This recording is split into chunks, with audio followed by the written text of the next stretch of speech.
Bon dia. Avui aprendràs a fer un bon ús del ChatGPT.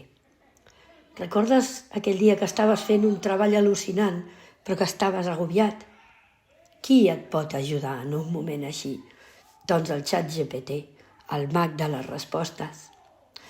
El ChatGPT és com un gòlem digital, creat amb cadenes de codi i nodrit amb el contingut d'internet. No és només un chatbot, és un mag de les paraules i la combinatòria. Ho ha llegit pràcticament tot, ha après l'art del llenguatge humà i pot fer milers de càlculs.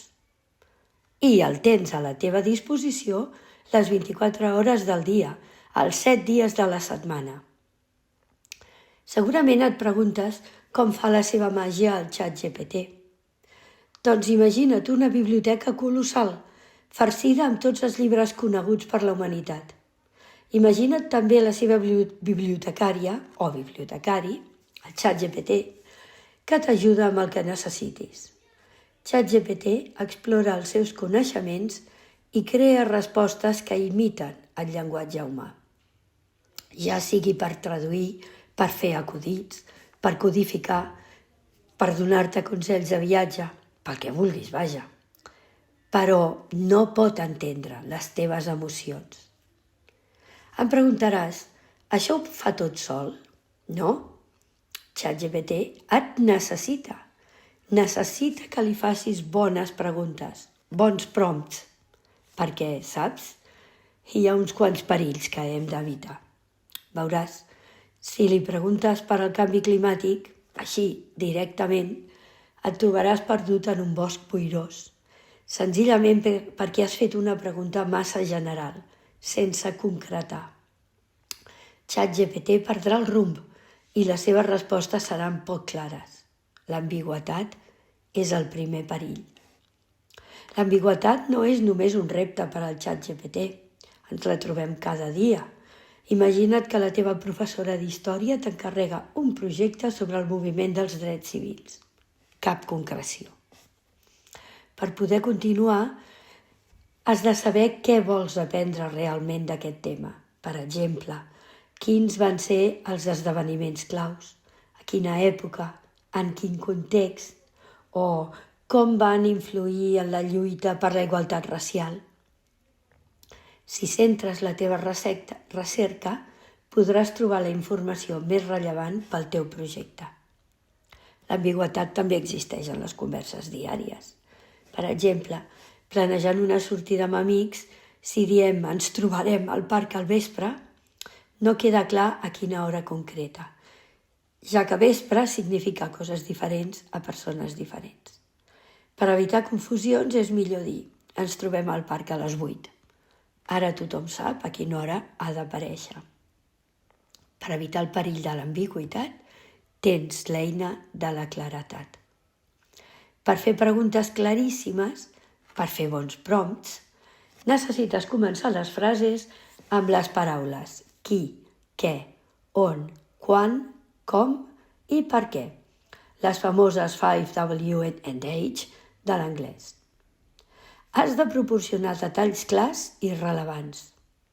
Aquests interrogants t'ajudaran a fer prompts que no donin lloc a la confusió. Amb aquestes preguntes guiaràs el ChatGPT directament al cor de la teva consulta. Si preguntes al ChatGPT sobre l'impacte del canvi climàtic, la resposta podria anar en totes direccions: medi ambient, societat, diners. Però si concretes, per exemple, com afecta el canvi climàtic als ossos polars de l'Àrtic, doncs el ChatGPT et podrà donar una resposta precisa. El segon perill és la complexitat. Si ets estranger i vols aprendre castellà, que és molt complicat. Si no entens el càlcul de derivades, que és difícil, com ho has de fer? Per simplificar, la clau és descompondre els temes en trossos petits. Demana al ChatGPT que et faci unes explicacions per a principiants o resums. Quines són les frases essencials i les regles de gramàtica per a principiants en castellà? O com es fan les derivades al càlcul? Posa'm exemples. Així es redueix un contingut complex per centrar-lo en un tema. El tercer perill és la desinformació. La desinformació és com un miratge al desert. És brillant, però enganyós. Sembla real, però és només una il·lusió. Per exemple, estàs fent un treball de recerca sobre una descoberta científica recent, sobre la que encara hi ha poca informació recollida. Quan pregunteu al ChatGPT, però no doneu context, us donarà una descripció vaga i probablement inventarà fets, finalment dificultant la qualitat de la recerca. Perquè el ChatGPT, per intel·ligent que sigui, de vegades pot donar informació obsoleta o incorrecta, desactualitzada o inexacta. És com tenir un mapa del tresor amb totes les marques X equivocades.